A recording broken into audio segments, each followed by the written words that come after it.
السلام علیکم۔ قصہ کہانی میں خوش آمدید۔ تعلیم و تربیت کلاسک سیریز کی کہانی راز 1 روپے کا، تحریر سید نظر زیدی، قسط نمبر 3۔ خدا مدد کرتا ہے۔ اس سے اگلے دن منصور کے ابا جان نے یہ کہانی یوں بیان کی۔ اچھا بھائی، اس سے آگے کی کہانی یوں ہے کہ ننھا خان صاحب کے گھر سے نکل کر بازار میں آ گیا۔ اس کا خیال تھا کہ جلد ہی کوئی محنت مزدوری کا کام مل جائے گا۔ اس نے بہت سے بچوں کو مزدوری کرتے دیکھا تھا، اس لیے اپنے بارے میں بھی یہی خیال کیا تھا۔ لیکن وہ شام تک لاہور کے پر رونق بازاروں میں پھرتا رہا۔ کسی نے نہ پوچھا کہ میاں لڑکے تم کس حال میں ہو اور اس طرح کیوں مارے مارے پھر رہے ہو؟ ایک آدھ جگہ اس نے خود کام کے لیے پوچھا تو جواب ملا، نہیں میاں، ہمیں کسی نوکر کی ضرورت نہیں ہے، اور اگر ضرورت ہو بھی تو کسی اعتبار کے آدمی کو رکھیں گے۔ پھرتے پھرتے شام ہوئی اور یہ مظلوم بچہ بری طرح تھک گیا۔ اس کی سمجھ میں کچھ نہ آتا تھا کہ کیا کرے اور کہاں جائے، لیکن اس حالت میں بھی اسے ایک طرح کا اطمینان حاصل تھا۔ دل سے آواز آتی تھی، گھبراؤ نہیں، تمہارا خدا تمہارے حال سے واقف ہے، وہ تمہارے لیے ضرور کوئی انتظام کر دے گا۔ جب سورج چھپ گیا اور لوگوں نے بتیاں روشن کر لیں تو ننھا ذرا دیر سستانے کے لیے ایک مسجد کے قریب رک گیا۔ اسے یہاں کھڑے ہوئے تھوڑی دیر ہی ہوئی تھی کہ ایک بوڑھی عورت اس کے قریب آئی اور جیب سے ایک سکہ نکال کر اس کی طرف بڑھاتے ہوئے بولی، لے بیٹا، اللہ پاک اور دے گا، وہ سب کو روزی دیتا ہے۔ ننھے نے چونک کر اس نیک دل خاتون کی طرف دیکھا اور نہایت ادب سے جواب دیا، ماں جی، میں بھکاری نہیں ہوں، آپ یہ خیرات کسی اور کو دے دیں۔ یہ جواب سنا تو خاتون نے غور سے اس کی طرف دیکھا۔ اس کی شکل و صورت بے شک اچھی تھی، لیکن لباس سے وہ بالکل فقیر معلوم ہو رہا تھا۔ انہیں یقین نہ آیا کہ یہ بچہ بھکاری نہیں ہے۔ انہوں نے پوچھا، بیٹا، اگر تو بھکاری نہیں ہے تو پھر یہاں کیوں کھڑا ہے؟ جی، میں تو ذرا سستانے کے لیے رک گیا ہوں یہاں، ننھے نے جواب دیا۔ سستانے کے لیے رک گیا ہے اور جانا کہاں ہے تجھے؟ خاتون نے سوال کیا۔ جی، جہاں اللہ پاک لے جائے گا چلا جاؤں گا، ابھی تو میرا کوئی ٹھکانہ نہیں ہے، ننھا اداس آواز میں بولا۔ ہے بیٹا، کیا تیرا کوئی والی وارث نہیں؟ یہ تو بہت خطرے کی بات ہے کہ تو اس طرح اکیلا پھر رہا ہے۔ اگر کسی برے آدمی نے تیری حالت کا اندازہ لگا لیا تو مصیبت میں پھنس جائے گا۔ کہیں گھر سے بھاگا ہوا تو نہیں ہے؟ خاتون نے ہمدردی بھری آواز میں کہا، بھاگا ہوا تو وہ ہو سکتا ہے جس کا کوئی گھر ہو، میرا تو کوئی گھر نہیں ہے، بس اللہ کا سہارا ہے، وہی کوئی ٹھکانہ بخشے گا، ننھے نے کہا۔ اس کی یہ بات سن کر نیک دل خاتون نے اس کا ہاتھ پکڑ لیا اور کہنے لگی، تو بیٹا آ پھر میرے ساتھ چل، میں تجھے جب تک تیرا کوئی وارث نہ آ جائے اپنے پاس رکھوں گی۔ اگرچہ کسی ناواقف کے ساتھ چل پڑنا اچھی بات نہیں، کوئی سمجھدار بچہ ایسا نہیں کر سکتا، لیکن اس مظلوم بچے کے لیے اس کے سوا کوئی چارہ نہ تھا۔ اس نے دل ہی دل میں اللہ پاک سے دعا مانگی، اے میرے مالک، میرے اللہ، تو مجھے مصیبت سے محفوظ رکھنا، اور بوڑھی عورت کے ساتھ روانہ ہو گیا۔ یہ بوڑھی عورت لاہور کے محلے دارا شکوہ میں رہتی تھی۔ کافی عرصہ پہلے اس کے خاوند کا انتقال ہو گیا تھا، کوئی بال بچہ بھی نہ تھا، اس لیے اپنے بہت بڑے گھر میں اکیلی ہی رہ رہی تھی۔ گھر آ کر اس نے ننھے کو کھانا کھلایا اور پھر اس سے کہا، لے بیٹا، اب مجھے اپنے بارے میں بتا کہ تو کون ہے اور اس طرح کیوں پھر رہا ہے، لیکن میری بات غور سے سن، جھوٹ بالکل نہ بولنا، جھوٹ بولنے والوں سے اللہ پاک ناراض ہو جاتا ہے اور پھر ان کی مدد نہیں کرتا، اس کے علاوہ کبھی جھوٹ چھپا بھی نہیں رہ سکتا۔ ننھے نے کہا، انشاءاللہ میں بالکل جھوٹ نہ بولوں گا۔ یہ کہہ کر اس نے مختصر لفظوں میں اپنی پوری کہانی سنا دی۔ جب وہ اپنی کہانی سنا چکا تو اس نے اس خیال سے اس خاتون کی طرف دیکھا کہ اس نے میری ان باتوں کو سچ جانا ہے یا جھوٹ سمجھا ہے۔ بوڑھی عورت کی آنکھوں میں آنسو جھلملا رہے تھے۔ اس نے دوپٹے کے پلو سے آنکھیں پونچھتے ہوئے کہا، بیٹا، تیری کہانی بہت دردناک ہے، لیکن تو اب فکر نہ کر۔ خدا کو منظور ہوا تو میں تیری مدد کروں گی اور تجھے اپنے پاس رکھوں گی۔ آج سے یہ سمجھنا کہ میں تیری ماں ہوں۔ بوڑھی خاتون کی یہ بات سن کر ننھے کو یوں محسوس ہوا جیسے اس کے سر سے بھاری بوجھ اتر گیا ہو۔ اس نے خوش ہو کر کہا، اماں جی، میں آپ کا شکریہ ادا کرتا ہوں کہ آپ نے میری مدد کی۔ انشاءاللہ آپ دیکھیں گی کہ میں آپ کو ذرا سی تکلیف بھی نہ دوں گا۔ جہاں تک ہو سکے گا آپ کی خدمت کروں گا، آپ کو خوش رکھنے کی کوشش کروں گا۔ آپ بھی مجھے اپنا بیٹا سمجھیے۔ اللہ پاک تیرا یہ ارادہ پورا کرے میرے بچے۔ لے، اب تو آرام سے سو جا۔ صبح اٹھ کر تیرے لیے ایسا انتظام کروں گی کہ تو اطمینان اور عزت سے زندگی گزارنے کے قابل ہو جائے۔ مجھے تیری یہ بات بہت پسند آئی ہے کہ ایک سچے مسلمان کی طرح اللہ پر بھروسہ کرتا ہے اور غیرت اور ہمت والا ہے۔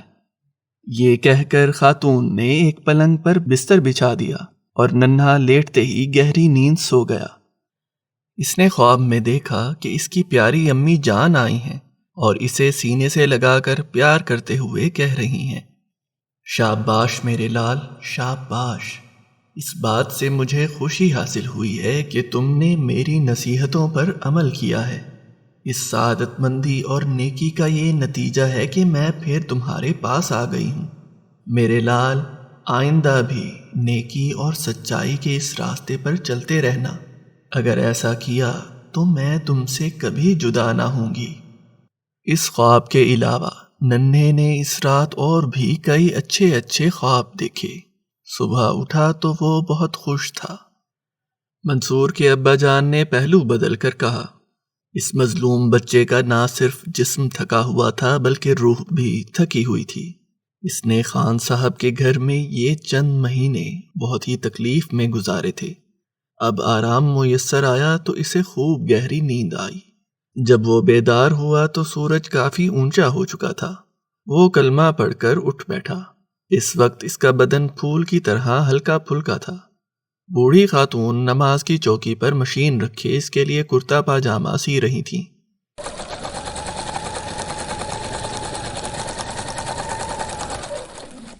انہوں نے اپنی دھلی ہوئی شلوار اور قمیض کاٹ کر اس کے ناپ کی دونوں چیزیں تیار کر دی تھیں۔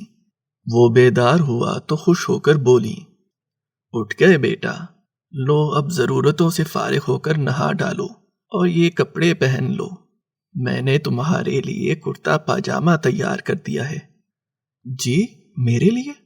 ننھے نے حیران ہو کر کہا۔ اس کے چہرے سے یوں معلوم ہوتا تھا جیسے اسے اس بات کا یقین ہی نہ آ رہا ہو کہ اس کی زندگی اس طرح بدل گئی ہے۔ خاتون نے پیار بھری آواز میں کہا، ہاں ہاں بیٹے، یہ کپڑے میں نے تمہارے لیے ہی سیے ہیں۔ کچھ چھوٹے بڑے ہوئے تو پھر ٹھیک کر دوں گی۔ تم جلدی سے نہا کر انہیں پہن لو۔ جی، بہت اچھا، ننھے نے ادب سے کہا اور خاتون کی ہدایت کے مطابق نہا کر کپڑے پہن لیے۔ یہ پاک اور اجلا لباس پہن کر اسے ناقابل بیان خوشی حاصل ہوئی۔ اسے اس وقت یوں محسوس ہو رہا تھا جیسے زمین کی پستیوں سے ابھر کر آسمان کی بلندیوں پر پہنچ گیا ہے۔ اسے اس دن اندازہ ہوا کہ گندگی اور پاکیزگی میں کیا فرق ہے اور پاک اور صاف رہنے کی کیوں تاکید کی گئی ہے۔ جب ننھے نے نہا کر نئے کپڑے پہن لیے تو خاتون نے اسے ناشتہ کرا دیا اور پھر پیار بھری آواز میں بولی، لو بیٹا، اب اطمینان کے ساتھ یہ بات سوچو کہ تمہیں کیا کرنا ہے۔ جہاں تک میرا تعلق ہے تو میں تو تمہارے لیے اس بات کو بہتر سمجھتی ہوں کہ تم میرے پاس ہی رہو۔ جو کچھ مجھے میسر ہے اطمینان سے کھاؤ پیو اور شوق سے تعلیم حاصل کرو۔ انسان کو سچی عزت اور کامیابی علم ہی سے حاصل ہوتی ہے۔ علم کے بغیر بھی انسان کی کوئی زندگی ہے۔ علم انسان کے دماغ کا زیور ہے۔ ننھے نے کہا، جی، رہوں گا تو میں آپ کے پاس ہی اور انشاءاللہ علم بھی حاصل کروں گا، لیکن تعلیم کے ساتھ کوئی کام بھی کروں گا۔ میں نے بہت سے بچوں کو محنت مزدوری کرتے ہوئے دیکھا ہے، اور میرا دل چاہتا ہے کہ میں بھی انہی کی طرح اپنی روزی خود حاصل کروں۔ یہ ارادہ بہت مبارک ہے بیٹا، اس سے تمہاری بہادری اور ہمت کا اندازہ ہوتا ہے۔ لیکن بیٹے، خدا نے مجھے اتنا ضرور دیا ہے کہ تم نہایت اطمینان سے میرے ساتھ رہ سکتے ہو۔ میں تو یہ خیال کرتی ہوں کہ اللہ پاک نے اس بڑھاپے میں مجھے چاند سا بیٹا دیا ہے۔ کیا کوئی ماں اپنے بیٹے کو کھانے پلانے میں تکلیف محسوس کرتی ہے؟ خاتون نے سمجھاتے ہوئے کہا۔